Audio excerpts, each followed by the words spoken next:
Hi everyone, my name is Patrícia Pečnerová, and today I would like to talk about our research, which came out recently in Nature, and we managed to sequence the DNA, which is more than a million years old, and we actually managed to find some interesting results about evolutionary history of mammoths along the way.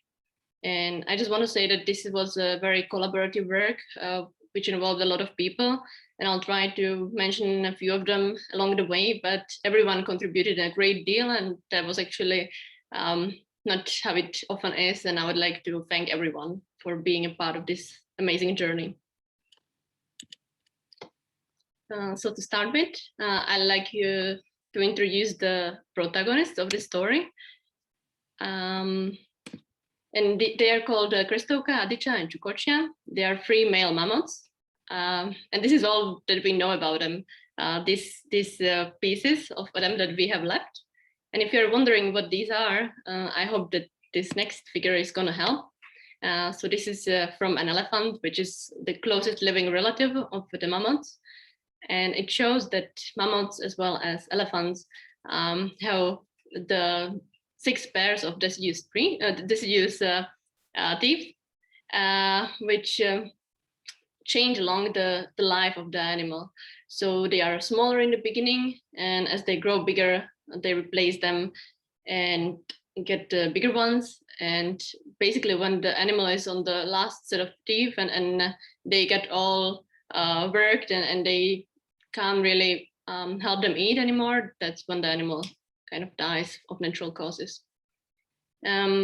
But it also means that we can find these teeth and they are very well preserved. And this is also what we found as the only remnants of our mammoths. And they come from this place, from Siberia or Western Beringia, if you like.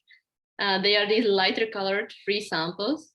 But we also have a bunch of other samples in this reddish brownish color, which we used for comparison in our analysis. And they represent late Pleistocene mammoths, so mammoths which came much longer or much later after these. And before I go into talking more about our samples and what we did with them, I wanted to go a little bit back in time, not quite 1 million years ago, but go back 50 years ago to 1970s when Andrei Scher discovered these samples.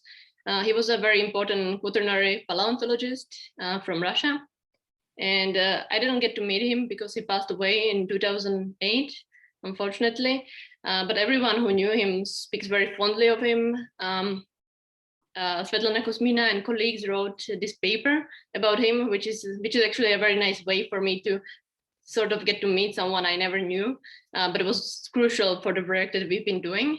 And Andrei Scher has been even said to build bridges between the Western and Eastern Beringian scientists. And I guess in that time, it was very important, but not an easy and obvious task. So I would just like to appreciate that all that we've done stems from the work that Andrei Scher has done back in those days.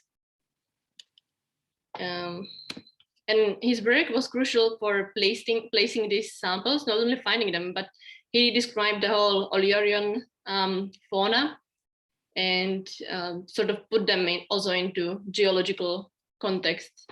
So this figure, which is very complicated, but I just want to point out a few things here, is how we actually estimate age of our samples from the geological perspective, and the work that Andrei played, or the work that he has done to place these samples.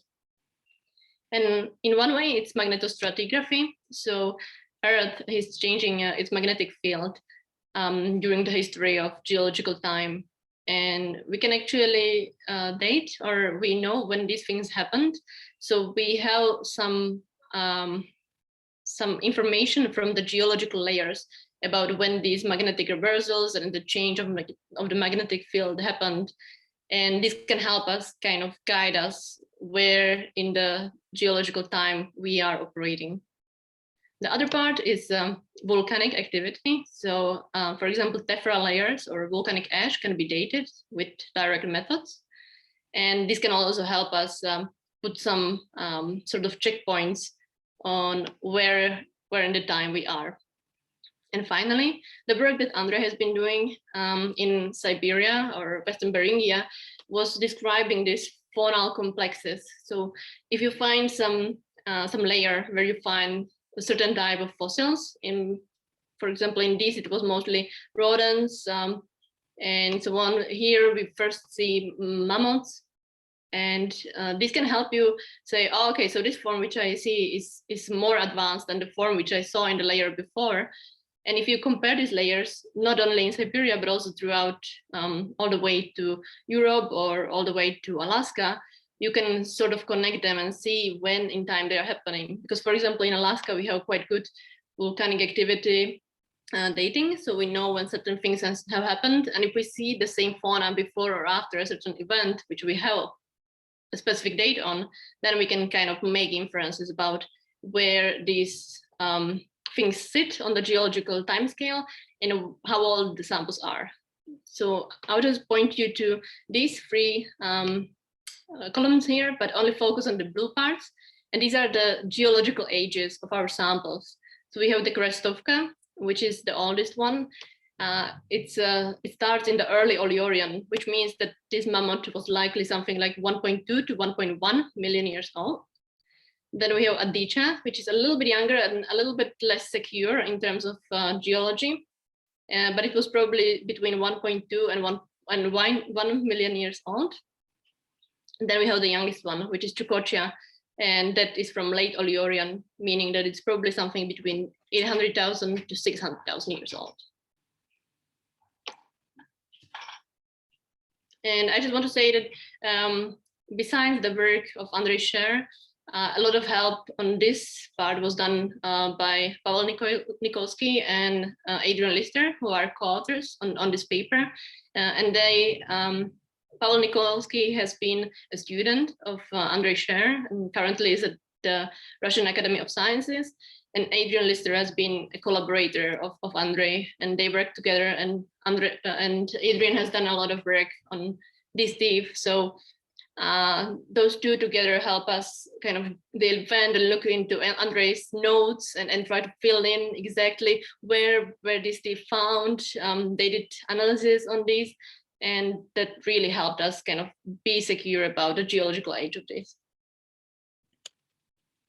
And then if we look at morphology, which is quite important when we do a study like this, we can learn a lot because mammoth molars are something that we find most often for these old mammoths. They are best preserved, and they also show very well the evolution. So that's also something from work of Adrian Lister showing that as mammoths as the evolution was progressing, they have been changing from animals that ate mostly trees and shrubs to animals that ate more of grass and herbs. And the tooth morphology reflects this, and there are different ways to measure it. So you can, for example, look at the height of the crown, or you can look at the length of the lamellae, which are these plates, which help them grind the grass. And they were getting more and more of these lamellae as they were evolving, for example. And these measurements helped us kind of place our samples in morphology terms. So these dots are previously published, or not previously published, but are other late Pleistocene samples. The red ones belong to southern mammoth, Mammuthus meridionalis. The green ones represent the Trogontieri, steppe mammoth, and blue ones is the Mammuthus primigenius, the woolly mammoth, which we know probably the best. And when we use these measurements of the teeth and place our samples, Chukotia, which is the youngest one, falls morphologically within woolly mammoths. Krestovka, the oldest one, falls within the steppe mammoth. And for Adicha, since that one was a bit more worn, we had to use different measurements or different kinds of indexes. But this one also falls right within Trogontieri. So morphologically, this looks like a steppe mammoth, and a woolly mammoth. But Andrei Scher, besides being a great paleontologist, was also interested in ancient DNA, which was great. And already in 2007, my former PhD supervisor, Lou Vedalen, who was also the senior author of this study, went and tried to extract some of these and used back then a PCR approach, sequencing approximately 200 base pairs. And he actually did manage to get some from the very late Middle Pleistocene, meaning that they could have been about, let's say, 200,000 years old, but they haven't really tried the old ones, or they didn't work. But in 2007 already, there was a little bit of DNA when you look at this phylogenetic tree, which depicts the diversity of woolly mammoths, a study by L. Palkopoulou from 2013. And there are these two branches, which actually do represent some of Andrei's samples. But we couldn't really get DNA out of the very old ones or get enough DNA to do any good or representative analysis, because it was just not possible with the methods that we had back then.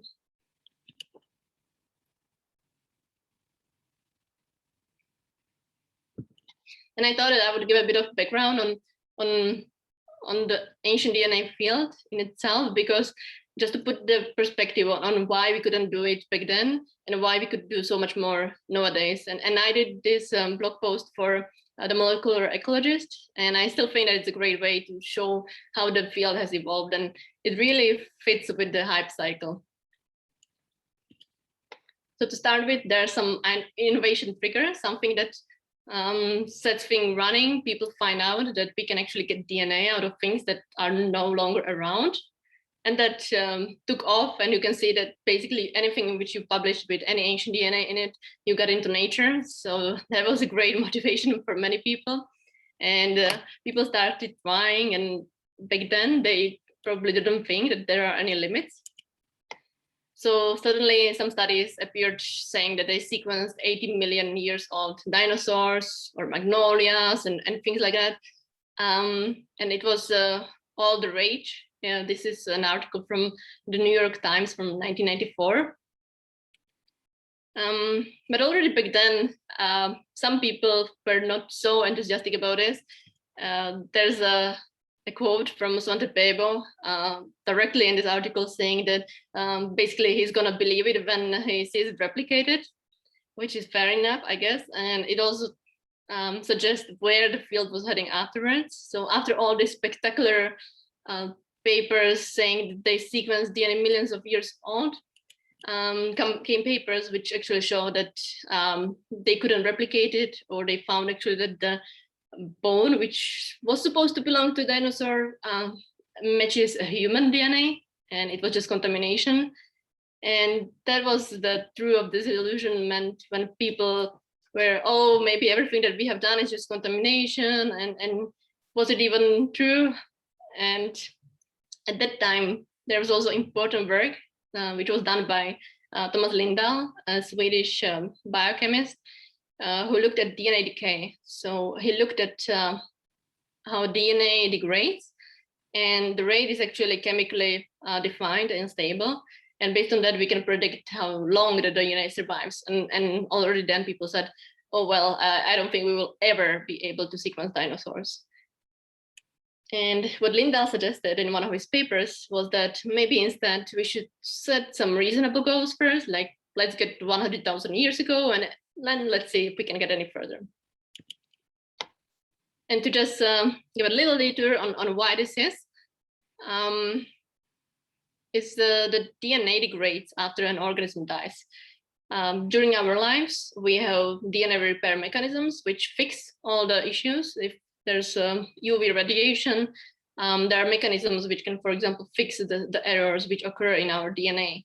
But once an organism dies, these are no longer operational. So errors can accumulate in our DNA, but also there are strand breaks, single strand breaks, double strand breaks. The DNA breaks into smaller pieces. And this means that it gets shorter and shorter over time until it completely disappears. And as the DNA gets more degraded, more erroneous, it also leaves more space for other organisms' DNA to invade. For example, if you have a bone of a mammoth which has died somewhere, is lying in the soil, there's bacteria in the soil which can invade or get inside into the cracks of the bone.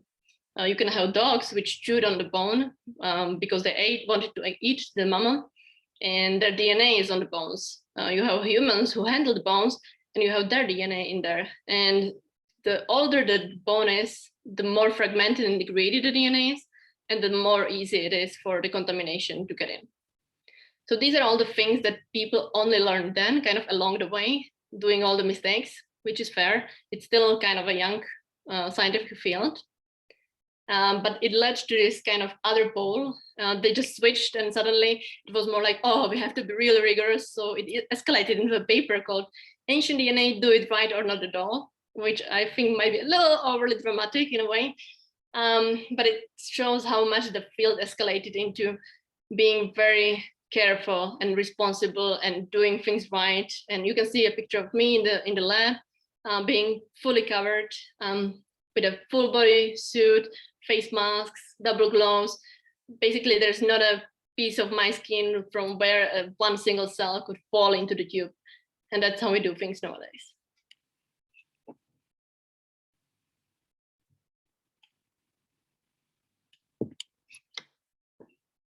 So basically, once we establish these rules, let's say, or the best practices, maybe is a better term, the field started to go back in the right direction again. In 2001, there was this review which showed that at the time we already sequenced a lot of different DNA from extinct populations or species.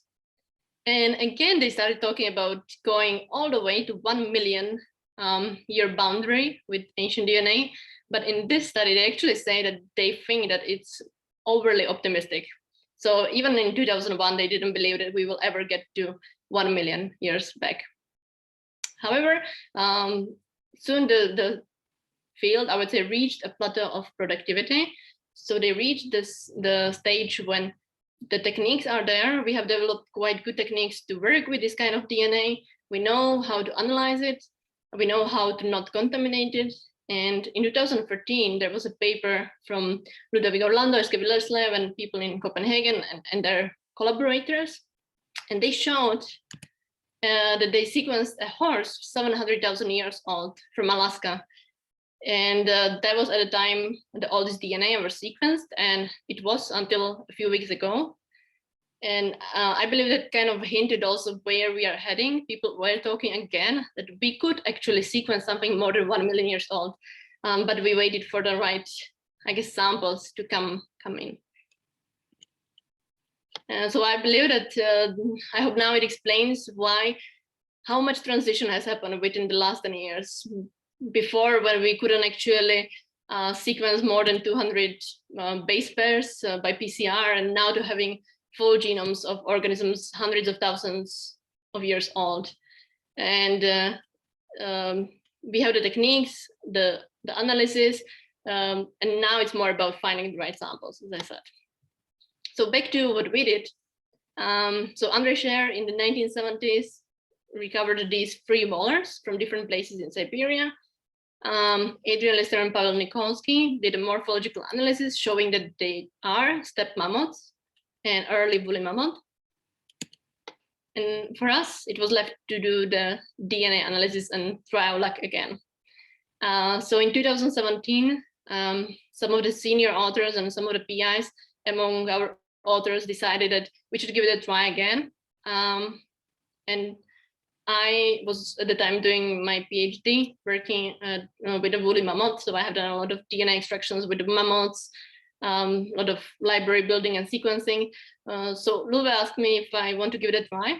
And of course I said yes, even though I didn't have high hopes of this working. But actually Luve and Anders, the 2 senior authors of this paper, decided that they would like to join me in the lab. And I must say that despite my concerns, the lab work worked despite their help. So that was actually a lot of fun. So Luve got to his time or his chance to try again 10 years later. And this time we did get the really old mammoths. So here are a few things that we had to address with the methods and with the lab work and with the analysis. As I mentioned also before. So one of the problems with ancient DNA is fragmentation. So most of the reads in an ancient DNA sample are somewhere around, let's say, 50, 60 base pairs long, which is much shorter than you can sequence from a modern sample. I just read the longest DNA molecule sequence so far was 2.3 million base pairs. And here we are working with 50, 60 instead. However, methods have been developed to recover these really short fragments.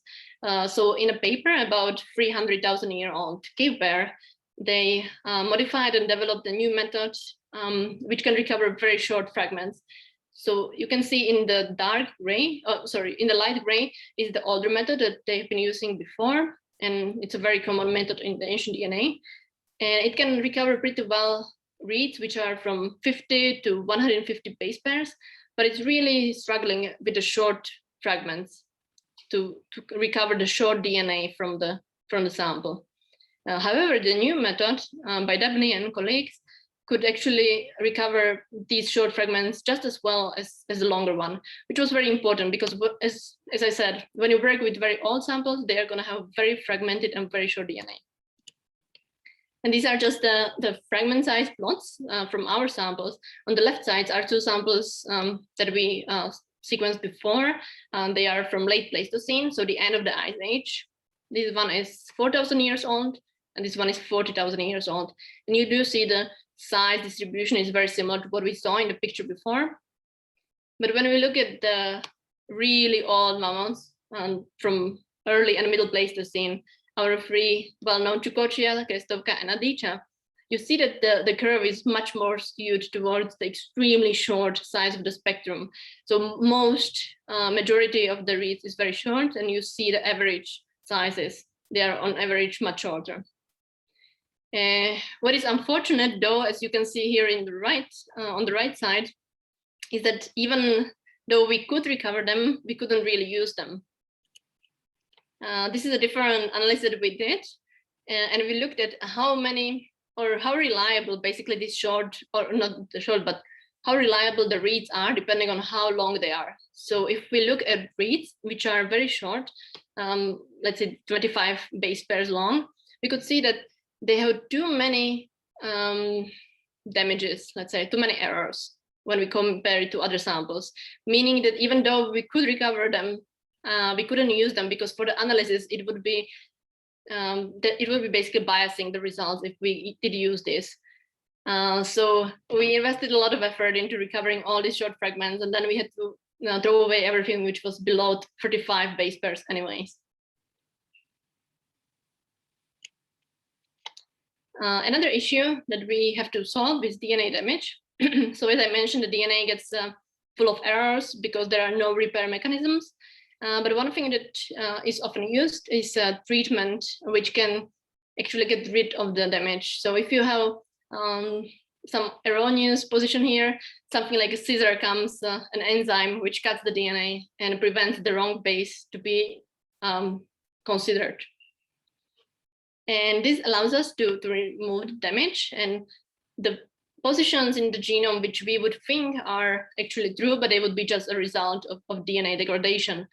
And you can see maybe here on the right side, this is how it usually looks like. So the red line is the increase of a certain type of damage, which is very characteristic of ancient DNA. But we don't see it in our samples because they have been treated. However, if we look at this dashed line, this one depicts the CpG sites. So these are methylated sites which can't be treated with this enzyme. So they still do reflect the DNA damage. And this is a good way to verify that our DNA is actually showing these patterns, and is showing them much more for the free older samples than for the free a bit younger samples. And finally, the endogenous content, as I mentioned, the authentic part of the sequencing that we can recover. So when you sequence, we don't actually target anything specifically anymore as we used to before with PCR, for example. Now we sequence everything which is in the sample, which means that you sequence all the bacteria, all the dogs, all the humans, everything which is in there, and you waste a lot of effort on sequencing things which you don't want. But the important part is to find some DNA which is from the animal that you do want. So we actually got not too much, but enough to be happy about it from Krestovka and Adicha, around 1 and 2%.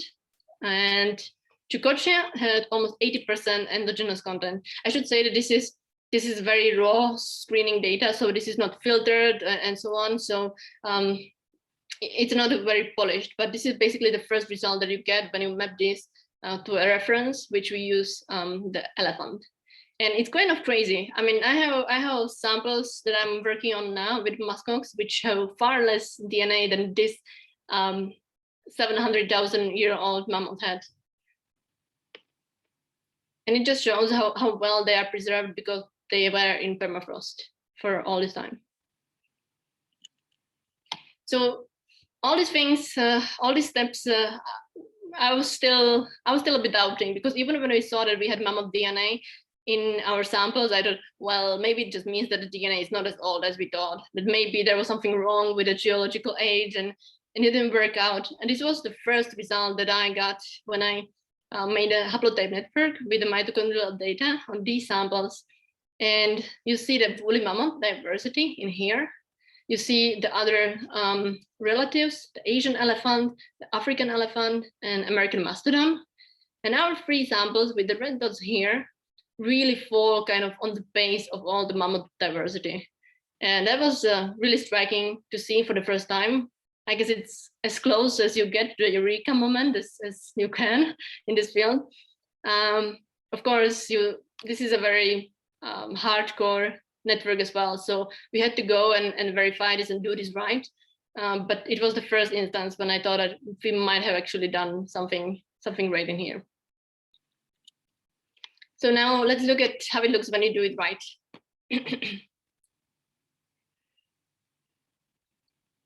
So I remind you that we sequenced these 3 really old samples, but we also had some previously sequenced genomes, and we sequenced 2 new genomes from late Pleistocene, from the end of the Ice Age, from Kanahalan, this Siberian one, and one from Europe, from Scotland. And these 2 were done by people from Potsdam, from Mickey Hofreiter's group. George, Jessica, and Mickey contributed with these 2. And this is a phylogenetic tree based on mitochondrial DNA. This tree has been done by Beth Shapiro and Jonas Oppenheimer in UC Santa Cruz. And it's a great way to show the phylogenetic relationships. And it again highlights that the 2 older samples, which morphologically look like steppe mammoths, although we can't genetically define it, they are at the base of the tree outside of the whole diversity of woolly mammoths.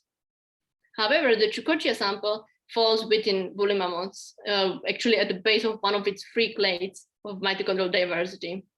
And it fits very well with the morphological conclusion that it's an early form of a woolly mammoth. Yeah, one thing that we wanted to, for example, test with the Scotland sample here from Europe was that there has always been a hypothesis that Trochontieri, when the Primigenius came to Europe, that they hybridized, but we didn't find any evidence of that. And we also used the mitochondrial network to estimate ages. This is done with tip dating. So you know the ages of these samples because these are young enough that you can actually use radiocarbon dating. And with the radiocarbon dates, you know exactly when the animal lived. And then we also used the estimate of the split from the closest living ancestor. Although I think we also used the split with the African elephants.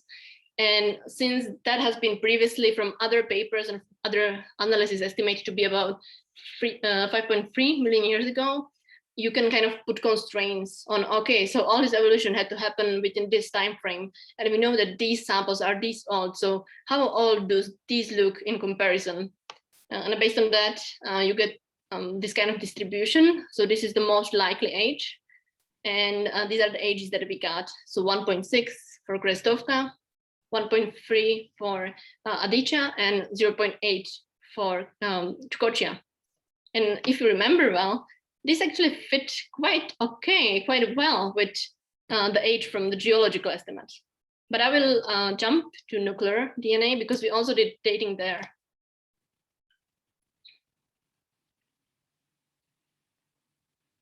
So here we have tree showing genetic distances from nuclear DNA, so the whole genome. We didn't, of course, get the whole genomes because they show you the DNA content was very low to actually be able to sequence full genomes in high coverage.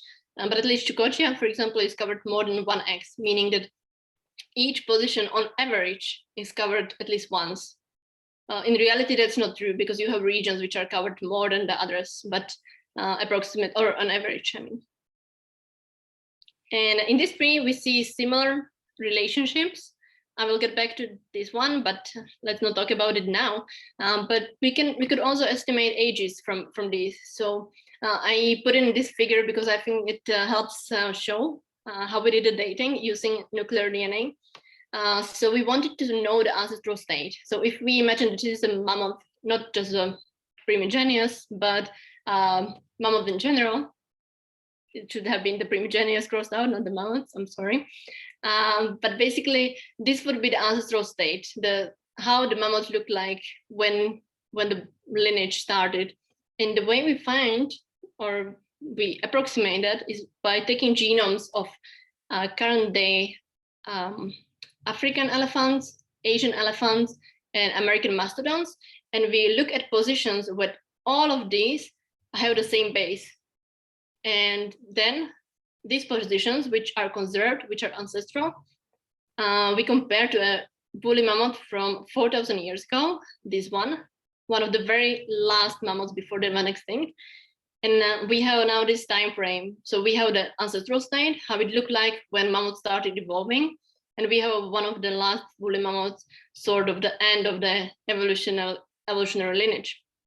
And when we also put the kind of time constraint on this, as I mentioned, 5.3 million years ago, maybe should have been here, sorry.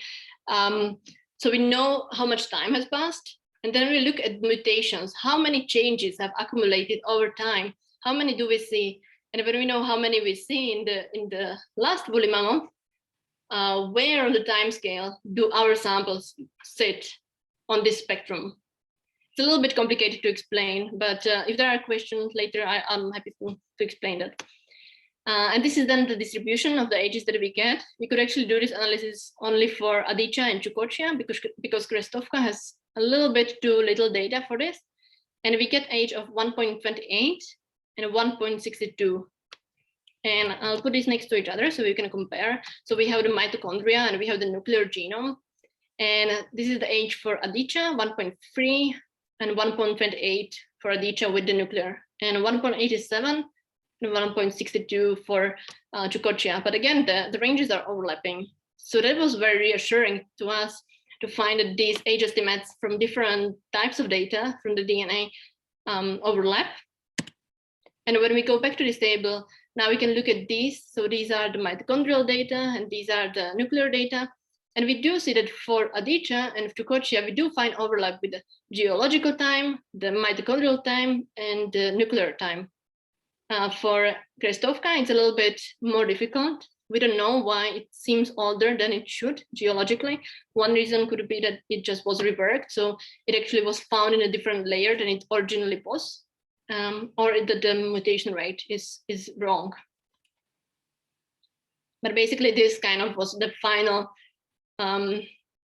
piece of evidence, I would say, showing that these samples really are more than a million years old for these two and around 700,000 years old for Chukotia.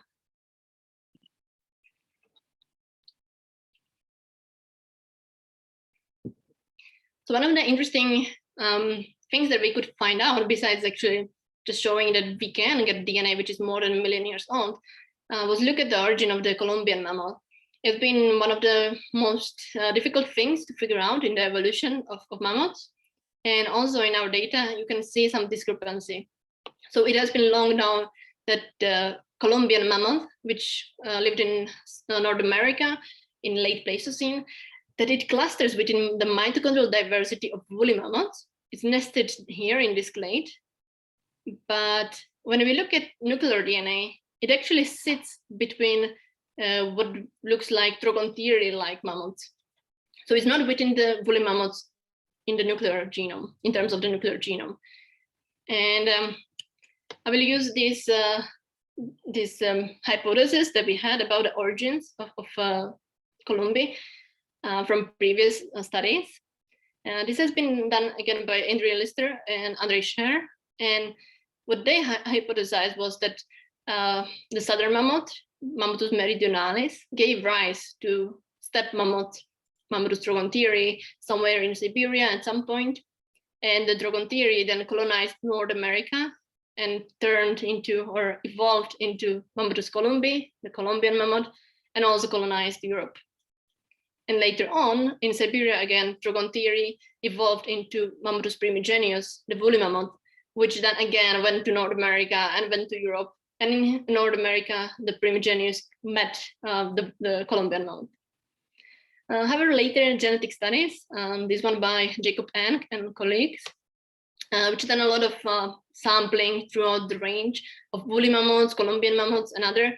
And they had a great geographic coverage. They used mitochondrial DNA, and they hypothesized that there are two options. One is basically the one proposed here by Adrian Lister and Andre Scher, and the other one is that the drogontieri entered North America, and later on woolly mammoth entered and basically met the drogontieri. It didn't have to be drogontieri. That's the most likely kind of expectation, but I do say that it was a lineage, basically ancestral to the future Columbian mammoth.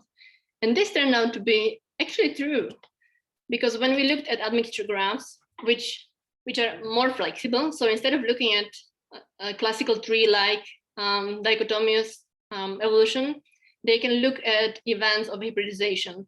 So some of you might be more familiar with tree mix, and this is the tree mix tree for our analysis, showing that there's some gene flow or some admixture from Krestovka lineage to Mammuthus columbi.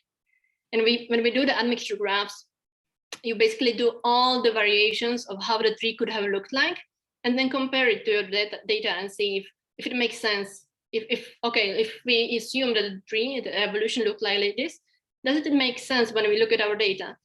And if we don't assume admixture, then none of the tree does. When we assume one event of hybridization between Mammuthus primigenius and the Krestovka lineage, then suddenly all the analysis, all the statistics fit, and it makes sense.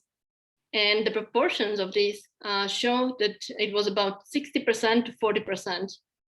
However, we did many other further analysis, and these show that at the time,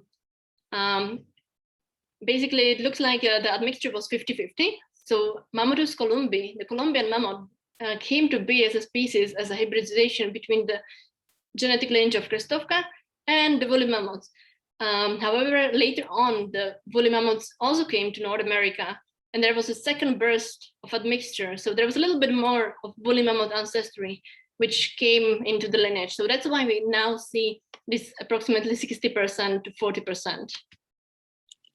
And now it might be becoming a little bit difficult to follow. So here's a sketch that we did to try to highlight how evolution looked like, what we think based on the data that we have now. So in the beginnings, in the old days, there was Mammuthus meridionalis, the southern mammoth, which diverged into, let's say, at least two lineages, one of them represented by the Krestovka individual, and the other one represented by Adichia. And we can't really call it Mammuthus drogontieri because the drogontieri has been described from Europe. So how we describe species is using a holotype, a sample that has been designated as the kind of defining sample for the species. And since the species comes from Europe, and we don't have genetic data from this population, we can't actually say if they were exactly the same thing. So that's why for now we call it the Adichia lineage and the Krestovka lineage. However, what we can see is that the Adichia was ancestral to Chukotia. So Adichia was the ancestral lineage to woolly mammoths, because Chukotia actually fits as an early woolly mammoth. And so this is what was kind of happening in Eurasia. So in Siberia, the ancestral lineage of Adichia evolved into woolly mammoths, and potentially it could have been Mammuthus drogontieri, but we don't know. It just morphologically looks like it. However, Krestovka also morphologically looks like it. So it's not easy. However, in America, Krestovka entered America some 1 to 1.5 million years ago, and basically has been there until woolly mammoths came. And they decided to meet, to have fun, and gave 50% of their ancestry each to a new species called the Columbian mammoth. And as I mentioned later on, much later on, another kind of lineage of woolly mammoths came into North America and gave a little bit of more of their ancestry. So this is what we now know as the Columbian mammoth.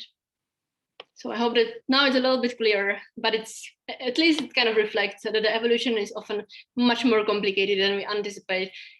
Before this study, no one knew, we had no clue that there were 2 genetic lineages in Siberia 1 million years ago. We knew about the steppe mammoth, but since both of these lineages look morphologically like steppe mammoth, there was no reason to think that there could have been 2. So it kind of hints at how interesting and how many more cool things there are hiding in these old genomes. And finally, the one last thing that I would like to mention about the study, and which I think is really cool, is that we could look at some adaptations. We have pretty well defined what are the typical adaptations of a woolly mammoth. This has been done by studies on, for example, Vincent Lynch has done a lot of work on this. And we know some of the genes which determine the typical traits. And we could take these genes and look at them. So, in what form do we find them in the early woolly mammoth in Chukotka? And in what form do we find them in Adichia, in the ancestor of the woolly mammoth? The Krestovka genome, unfortunately, was too low coverage for this, so we couldn't include him. But we found that almost, or 80%, more than 80% of these changes have already been present both in Chukotka, but also in the ancestor of the woolly mammoths. So all the things like the long fur, the thermoregulation, the thick layers of brown fat, and so on, they already were present in the ancestor of the woolly mammoth more than 1 million years ago. And that's very cool. And that's also why we kind of asked Betaiken, an amazing fellow artist, to draw this picture of what we think the ancestor of the woolly mammoth, something Trogontieri-like might have looked like. And we actually asked her to put a little bit more fur than we thought that there was on this kind of mammoth before, because they probably were more woolly mammoth-like looking than we originally thought. And with that, I would like to end. I would like to thank again everyone, all of the co-authors on this paper, because everyone helped a great deal, and in particular Tom and David, who did the heavy lifting on the analysis and co-led the study with me, and Anders and Luve, who supervised the study and helped me in the lab, actually really helped, surprisingly. And everyone else, it was a great honor for me to work with these great people, and thank you for your attention.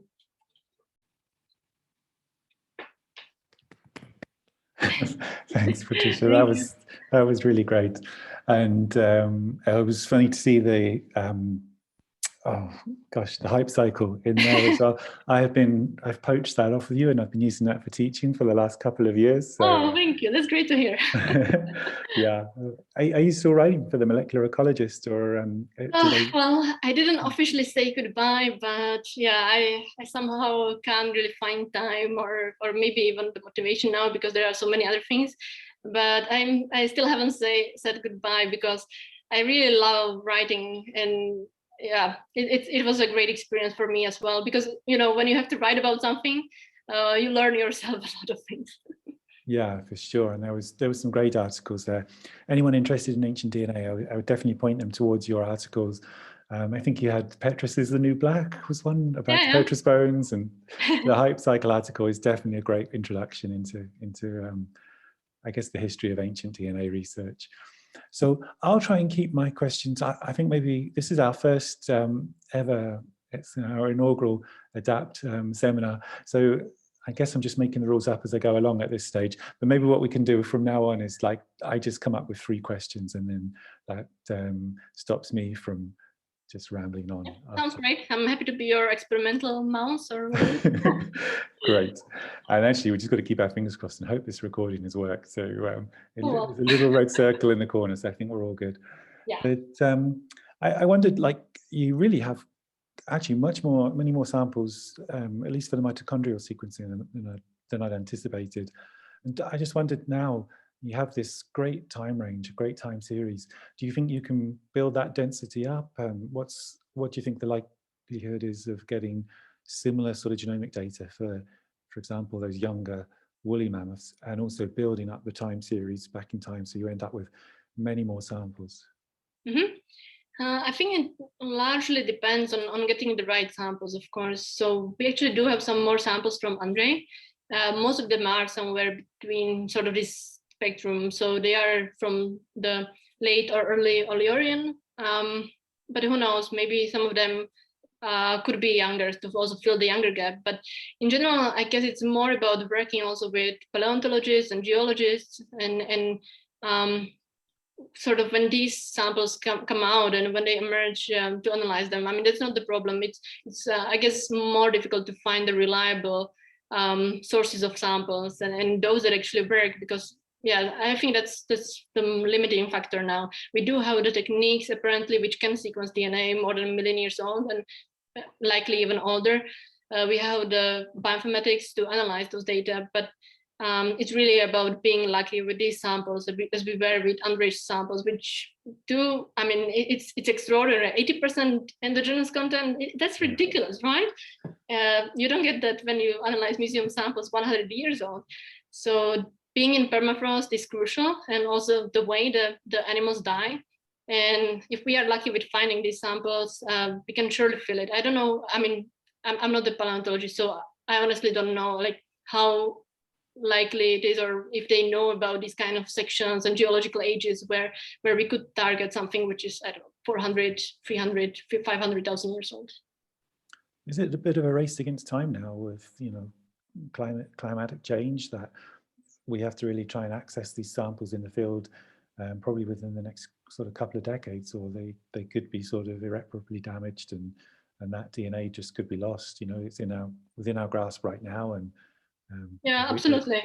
I mean, yeah, one thing is that there's a lot of going on in Siberia in terms of people sort of mining these permafrost fields for samples for also the black market also. But there's also a lot of Russian scientists who do field work and who are collaborating with us and with other people. So I honestly don't know how great an overlook we have about these samples and how they are emerging. But yeah, it could be a problem. On the other hand, it's also a help, right? That the melting permafrost, I kind of feel terrible about saying that the climate change is helping in this way, but it's helping us reveal these samples which would have stayed buried otherwise. And we can maybe expect that there is some likelihood that with the melting permafrost, there's going to be more of these coming out. And I guess like an obvious question is just, have we reached the limit now, or do you think we can push back any further? I guess the fragment size is going to be like the critical aspect, and it's only, I can imagine that fraction over 35 base pairs long is going to be getting smaller and smaller the further we push back. Do you think this is kind of we're at the boundary now, or do you think maybe there's a little bit more scope to maybe hit the 2 million mark, or is that beyond? Yeah, I absolutely think that we will hit the 2 million mark when the right sample comes along. So definitely the fragment size is a problem, as we can see. But I don't know, maybe even the endogenous content, because it's becoming so inefficient, we really try to sequence, we sequence Adichia a lot because it has a little bit more of endogenous content, and it was sort of the same age geologically as Krestovka. So we invested a lot in that, but you know, it's so much kind of wasting money because you're just sequencing in 98% bacterial or whatever it's the contamination. So it's become, in that way, it's a little bit inefficient, but it's not a major problem. It's going to be getting enough reads and the size of the reads. And basically from the DNA decay, what we think is that after maybe 6 million years, no DNA longer than 1 base pair survives. So I think that's the kind of chemical limit. But then what we think is that we really need this permafrost environment to give us good samples. And before Pleistocene, the climate was warmer. So it was only with the onset of Pleistocene that this kind of permafrost formed and persisted for 2.6 million years. And that's what we think is probably maybe the boundary where we could possibly go, because if we get a sample which has some DNA in it, doesn't even have to be a lot, as we can see, and the size is still going to be okay, at least for a certain proportion of the reeds. So I think we could go up to that, maybe up to 2.6 million years back. Okay, wow, that's pretty incredible, really. And I guess I got one more question, which I've already broken that rule that I set like literally 5 minutes ago, but it's a bit of a technical one, but I just wondered whether the admixture, and the admixture is actually, it seems like it's not in one of your ancient samples, so it's more, for example, in the Columbian mammoths. The way where we do have to kind of use these molecular dating methods, I just wondered how much difference that makes, that sort of demographic and evolutionary history. So if you're of a recent admixed population, you're going to end up with higher genetic diversity and potentially like looking like a higher mutation rate overall that could push that sample back. And it just like, I guess a really obvious one to look at would be not a mammoth sample, but there was the sample, I think, from Romania, where it was a modern human with I think just a few generations back, strong Neanderthal ancestry. So I think is it OASI or OAC? I don't know. Now I'm showing that I'm not so much in the human ancient DNA. So yeah. Okay. Yeah, I just wondered, is anyone sort of incorporating those kind of complex histories into that molecular dating, or is that like an area still to be explored? To be honest, I don't know. Yeah. Yeah. That would be my honest answer in that sense. I can anticipate it would maybe make a difference. But I mean, in a way, for the autosomal dating, we only use basically the elephants and the mastodon, and then the Wrangel Island woolly mammoth, which is a population which, I mean, we don't know that they would be admixed. At least that there is no evidence of that now. So at least that the kind of anchor should be fine in that sense. But yeah, I think you have like I mean, with the samples you're looking at, you have the you know, like all these different independent sources of dating. So I think it's not something definitely not questioning that. It's just whether the sort of method at all just needs a bit of updating to sort of deal with these complex histories in some. Yeah, absolutely. I think that's a very good point, because we were also struggling a little bit with how to date this. I mean, we were thinking about like trying to reach out, talking to Adrian about whether there is a possible way to do this, that some kind of dating. But yeah, in general, right now, it is mostly, for example, with the horse that they analyzed in Ludovic Orlando's paper, they had actually there is the tephra layer in Alaska, that this is quite well defined, but sort of this spectrum of ages that we have been operating at, there's not a great direct way to date them. So I was really glad that the estimates that we got from all these sources sort of overlapped. It's a bit tricky for Krestovka, but we also had less data for it. So who knows? But yeah, I guess the overlap is kind of what gives us confidence. Yeah, for sure. It definitely looks super convincing to like an outside reader, for sure. And I guess just people wanting to sort of follow you and find out more about your work, where can they find out about you? You're often on Twitter, and you're always I'm pretty active on Twitter. Yeah, so yeah, my handle is my first name and Hrzan, so the first part of my middle name. We'll make sure we put that up in the with the video caption. And just a little. What are you working on now? And are mammoths in your past now, or do you think mammoths are always going to be sort of close to your heart? Yeah, never in my path. No, I guess I'm gonna try to hold on to it as long as possible, because they are amazing, of course. And I mean, it's been a great opportunity for me to work with these kinds of samples. But also just learning and studying about mammoths, I really fell in love with proboscideans in general. So my next project, my Marie Curie fellowship, is going to be on elephants. So I'm going to be studying mostly population genomics of African elephants. And yeah, I'm kind of trying to stay connected to proboscideans and genomics, and combining this, what we know about evolutionary history of proboscideans with maybe what we can do about conservation genetics and some maybe conservation advice as well for elephants and from the proboscideans which are still around. That sounds really exciting. There's lots to look forward to there. That's great. Thanks so much, Patricia, for being our inaugural speaker. And we're really looking forward to seeing what you and also Luva's team come up with in the future. Yeah, thank you very much for having me. It was a pleasure.